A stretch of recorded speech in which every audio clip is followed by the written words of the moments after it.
Hare Krishna. Hare Krishna. Welcome devotees to the Gita Daily session. Today's shloka is 1861. So, first of all, I would like to thank all devotees who have been joining regularly until now. So, let's start with taking the blessings of the Lord. Jagannath, Baldev, Subhadra, Maya, Sudarshan, Lakshmi, Narasimhadev, God, Nitai, Panchatattva. Let's pray that by their blessings we shall understand the transcendental topics of Bhagavad Gita. So, let's recite the prayers together.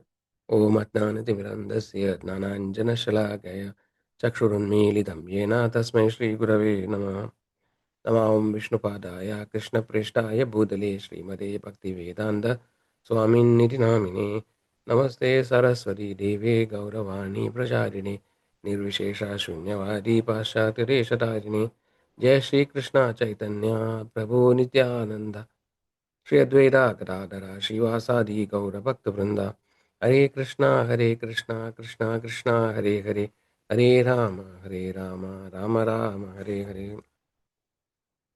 So let's dedicate a session to His Divine Grace A.C. Bhaktivedanta Swami Srila Prabhupada, founder Acharya of International Society for Krishna Consciousness, by whose mercy we are able to understand Bhagavad Gita and also able to apply it in a practical way in our day-to-day life. So let's thank Srila Prabhupada. Srila Prabhupada ki jai. So today's sloka is 1861. Let's recite the sloka together. Ishvara sarva bhudanam Viddeshe Arjuna tishtati Brahmayan sarva bhutani Yandra rudhani mayayam. Repetition. Ishvara sarvabhutanam Hriddeshe Arjuna tishtati Brahmayan sarvabhutani Yandra rudhani mayayam. Translation by His Divine Grace Srila Prabhupada. Srila Prabhupada ki jai. The Supreme Lord is situated in everyone's heart, O Arjuna, and is directing the wanderings of all living entities, who are seated as on a machine made of material energy. Word meaning: Ishvara, the Supreme Lord, Sarva Bhutanam, of all living entities, Hrid Deshe, in the location of the heart, Arjuna, O Arjuna, Tishtadi, resides, Brahmayan, causing to travel, Sarva Bhutani, all living entities, Yandra, on a machine, Arudhani, being placed, Mayaya, under the spell of material energy. Look at the translation again. The Supreme Lord is situated in everyone's heart, O Arjuna, and is directing the wanderings of all living entities, who are seated as on a machine made of the material energy.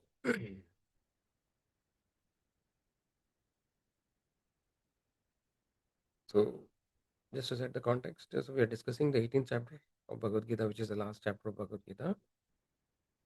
So, yesterday we had looked at the shloka 1858. Amat chitta sarva durgani mat prasadat tarishyati. So, actually, where we saw the Lord actually is giving the assurance to Arjuna, which actually is meant for all jivas, that if one becomes conscious of the Lord, right, then the Lord assures that we will be able to pass over all the obstacles of the material life. So the Lord actually is very merciful, and no, He is accompanying the jiva as Paramatma.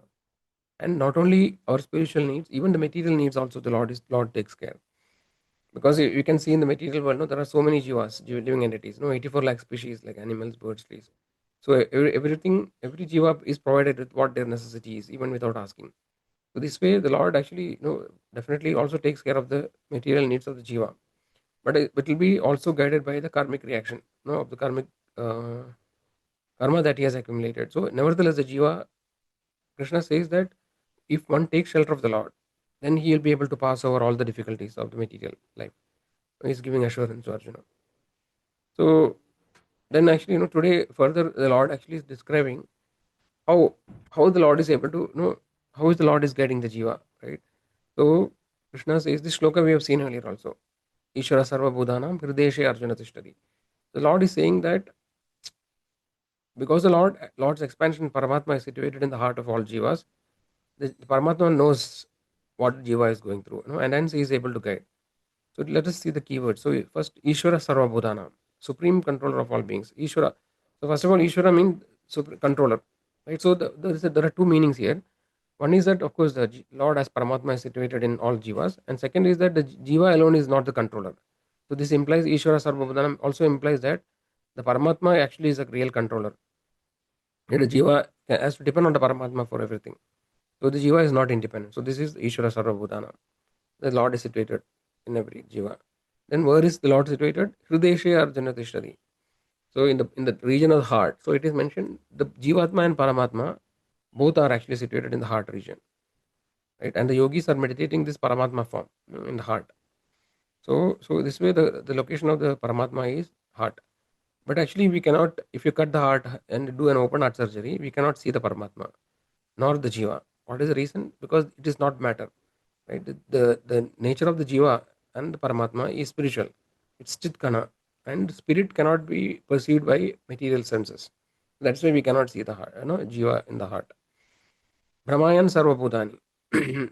So, and this Paramatma is causing the wanderings of the Jiva. Brahmayan means wander, right? And Sarvabhutani. So, the Jiva is wandering in various bodies. Like there are 84 lakh species, and Jiva keeps on wandering from one body to another, right? Based on the desire of the Jiva and based on the karma, he keeps wandering.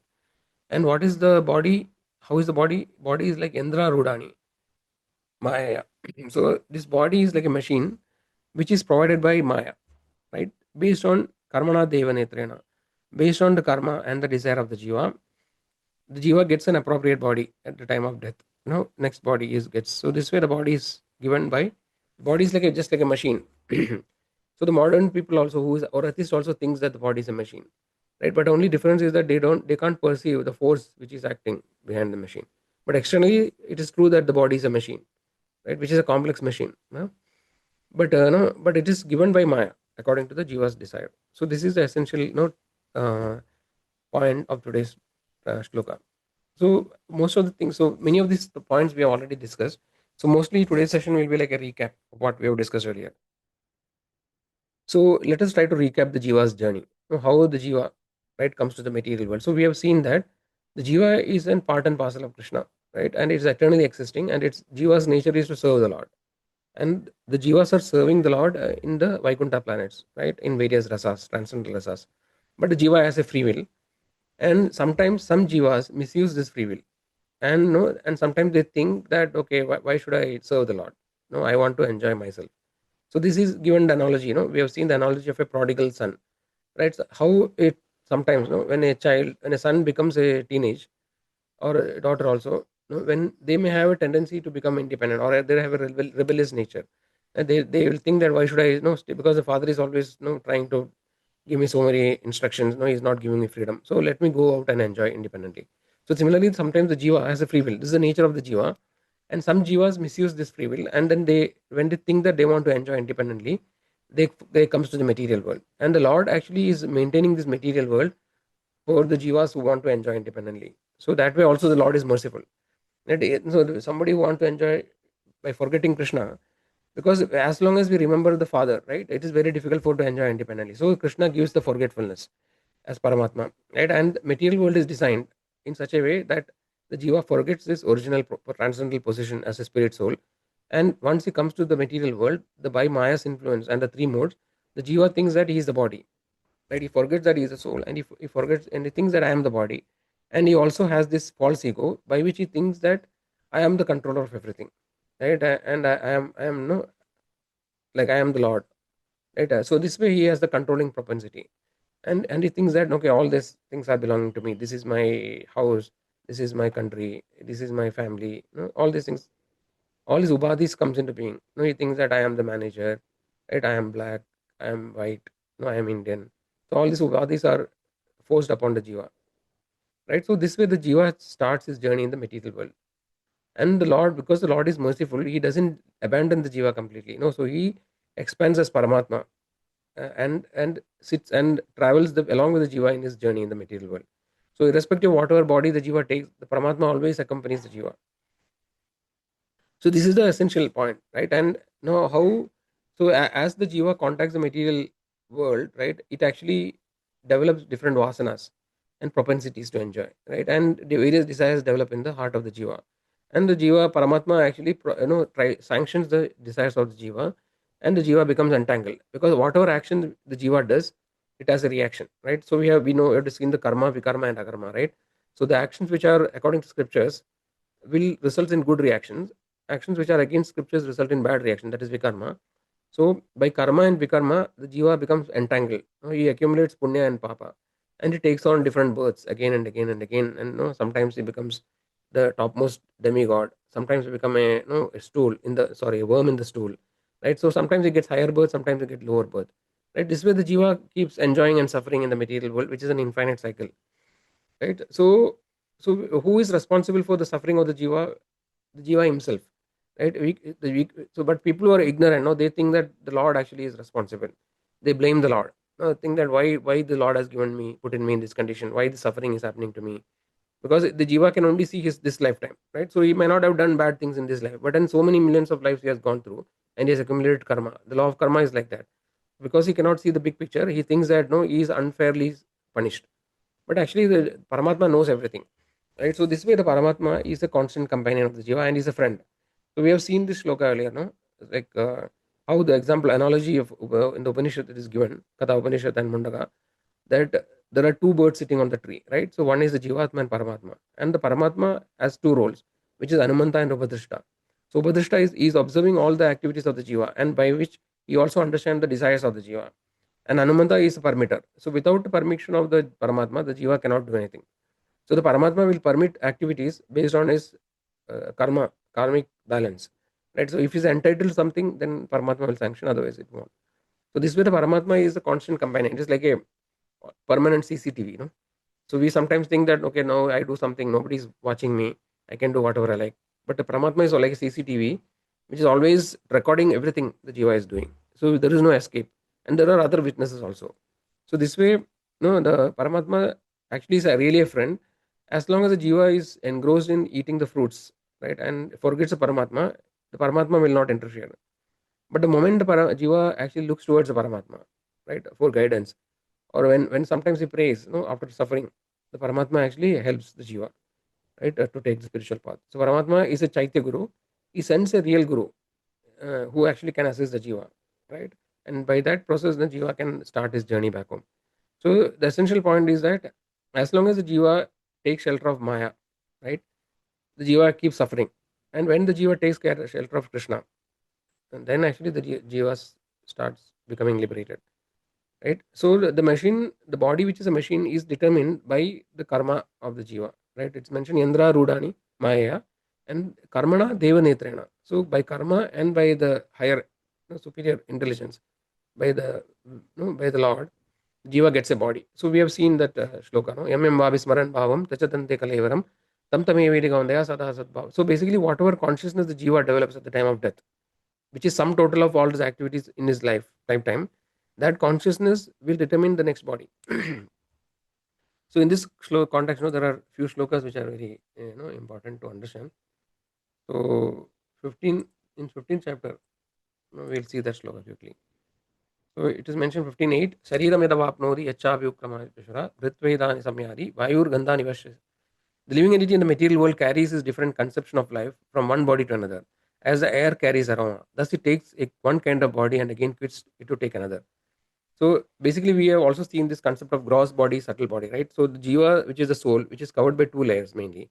First covering is the subtle body, which is mind, intelligence, and ego, which cannot be directly seen by the senses: mind, intelligence, and ego, false ego. So, this is the first layer of covering, and further, it is covered by the gross body, which is the Panchabhuta: earth, water, fire, air, ether, right? The gross body is based on the karma, right? So sometimes it gets different bodies based on the karma. So in the next shloka says, so strotram chakshush sparshanam cha rasanam grannam evacha adhishtaya manaschayam vishayanupasevate. The living entity, thus taking another gross body, obtains a certain type of ear, eye, tongue, nose, and sense of touch, which are grouped about the mind. He thus enjoys a particular set of sense objects. So, suppose somebody, it is mentioned, suppose somebody is too much uh, attached to eating, right? Eat without any discrimination, like it does sinful activities, right? So, like for example, eating so much of non-vegetarian food, so killing animals and eating their flesh, right? And too much attached to eating without discrimination, eat everything. So such people may get a body of a pig or a hog, right? So the consciousness is like that at the time of death, right? Or sometimes somebody has a desire uh, to fly, like it's a very strong desire to fly always. So that person may get a body of a bird. like that it is mentioned. So based on whatever consciousness and desire we cultivate in the life, accordingly a state of consciousness is achieved at the time of death, and based on that consciousness a body is awarded, right? Accordingly we get a set of five senses, which can accordingly enjoy. So based on, a hog can enjoy without discrimination, it can eat stool, right? So if we have a human consciousness, we cannot eat stool. So accordingly the Lord gives that consciousness, like the consciousness is already achieved, and accordingly the jiva get that kind of senses by which it can enjoy. So this way the jiva's desires are fulfilled one after another, right? So we have to be very cautious about what desires we cultivate based on this. So let us look at some more shloka. So we have seen this shloka 13.23 Upadrashta earlier, no? So so what it says, Upadrashta Anumantacha Bharta Bhokta Maheshwara Paramatme Richa Abhyakto Dehesmin Purushapara. Yet in this body there is another transcendental enjoyer who is the Lord, the supreme proprietor, who exists as the overseer and permitter, and who is known as the super soul. This shloka we have already seen. 15:15 also we seen. Sarvasya chagam hridhi sannivishto mattasmriti jnanam apohanam cha. Right, I am situated in everybody's heart, and from me comes the forgetful and remembrance. So the Paramatma is the missing link between the two lives, right? So between one life and the next life, how the jiva is able to remember everything is by the help of Paramatma.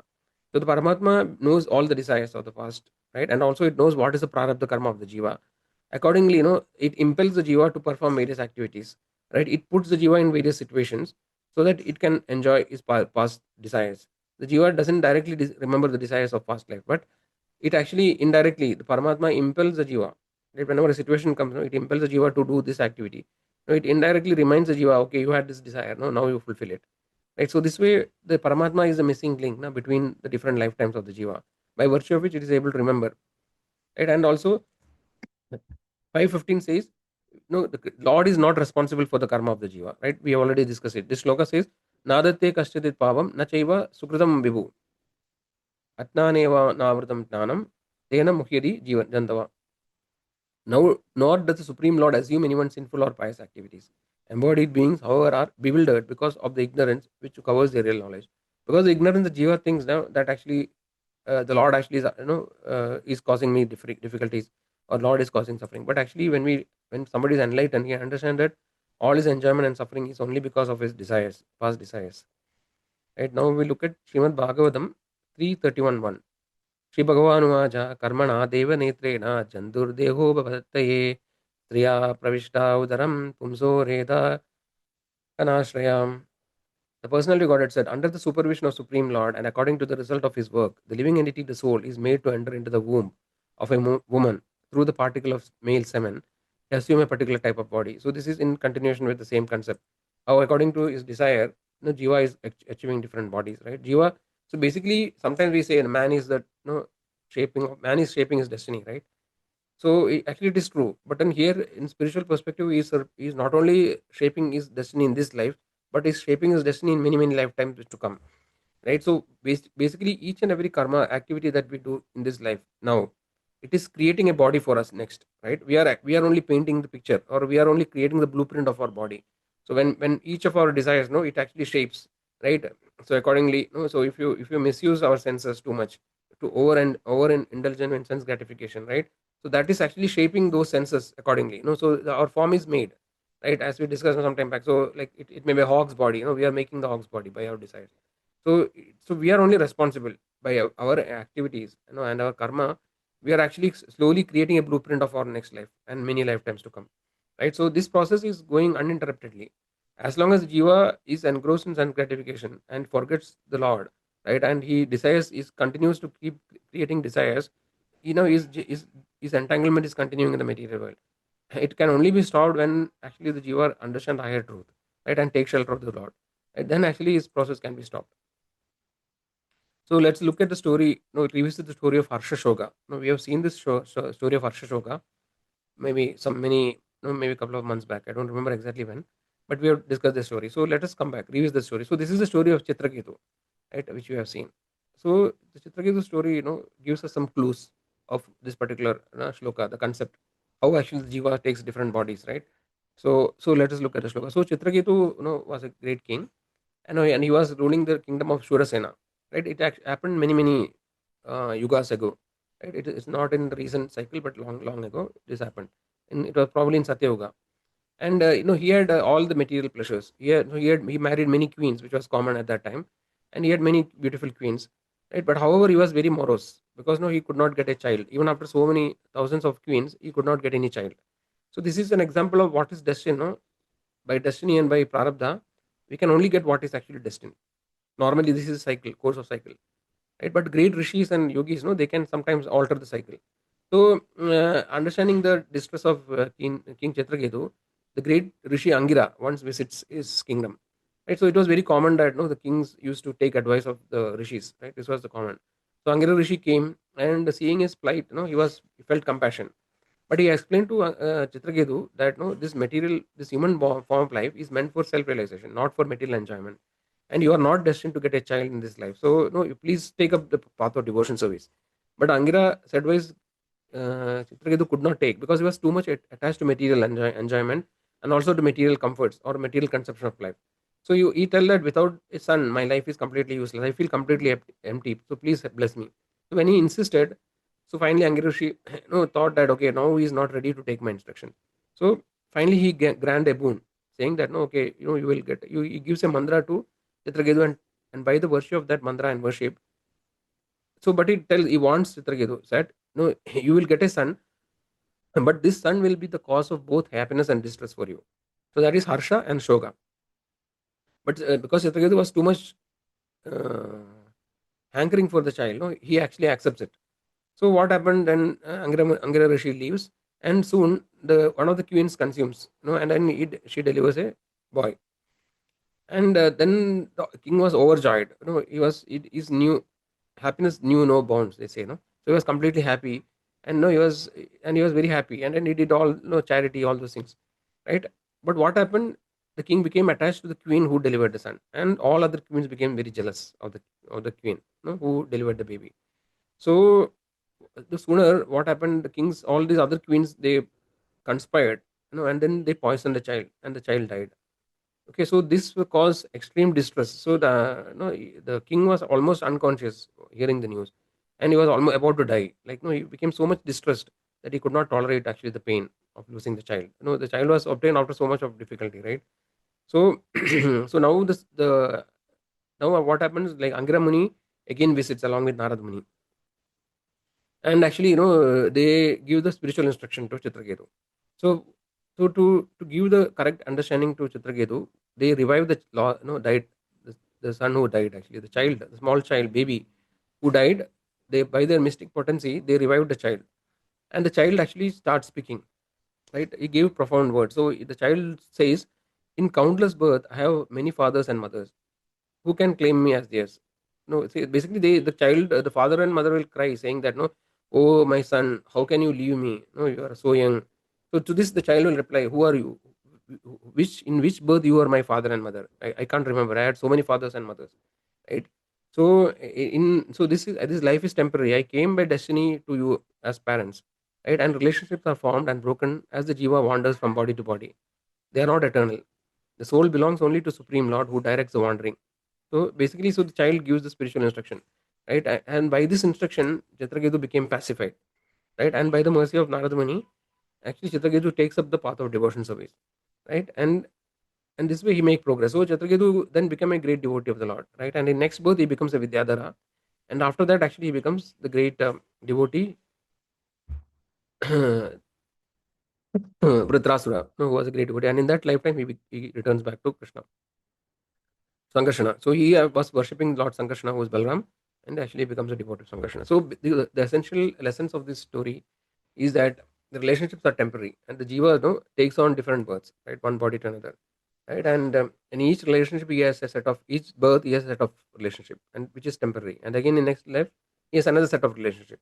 So we should not be overly attached, right? We should understand the higher principles according to the scriptures, and understand the futility of of the small, like, of the temporary material world, right? And try to take shelter of Krishna, who is Supreme Lord. So the Jiva, Paramatma is always listening or waiting for the Jiva to look at him.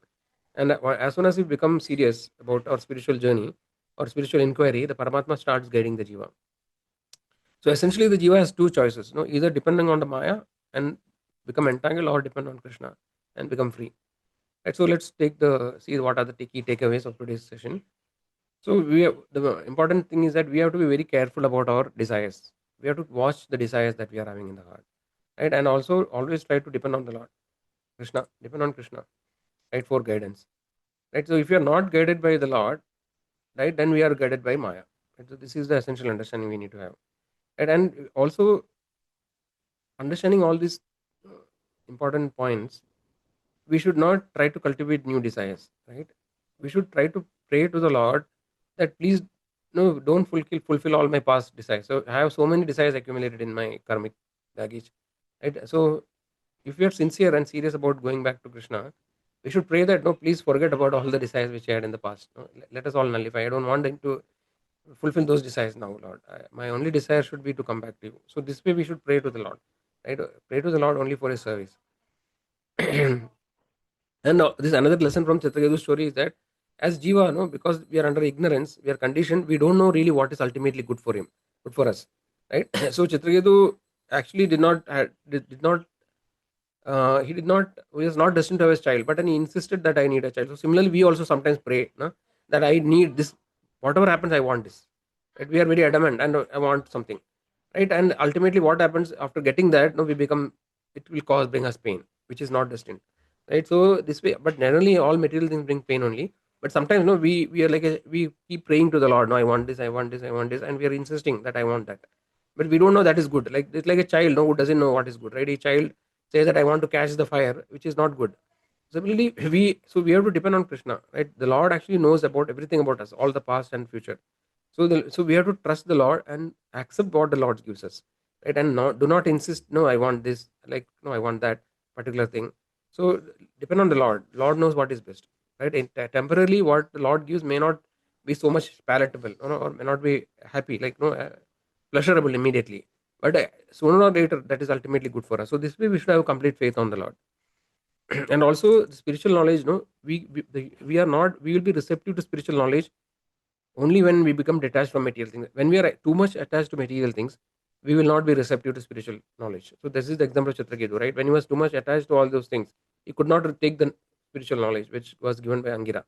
And sometimes the Lord, when we surrender to the Lord, no, sincerely, sometimes the Lord may put us in difficulty or distress, so that no, we become receptive to the spiritual knowledge. So it is better to take up in the good, no, when we are happy or when we are in a good state, it is better to take it up. Otherwise we may be put into distress later, right? So that we will take it up. So you can decide what is better, right? So some people who are intelligent, no, they actually understand things before and then accept it.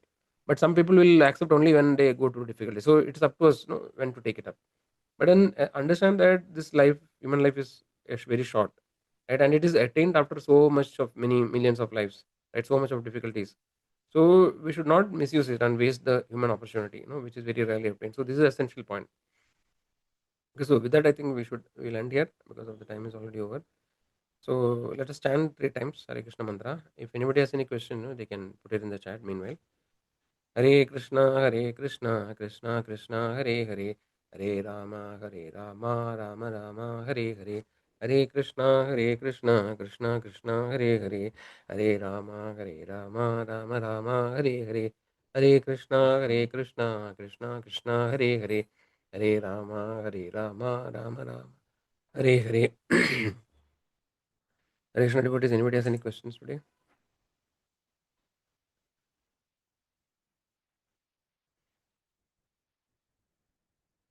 Okay, so no questions, and I think we'll end here. We'll again meet tomorrow. So I would like to thank again devotees for joining regularly. Meet again tomorrow. Hare Krishna.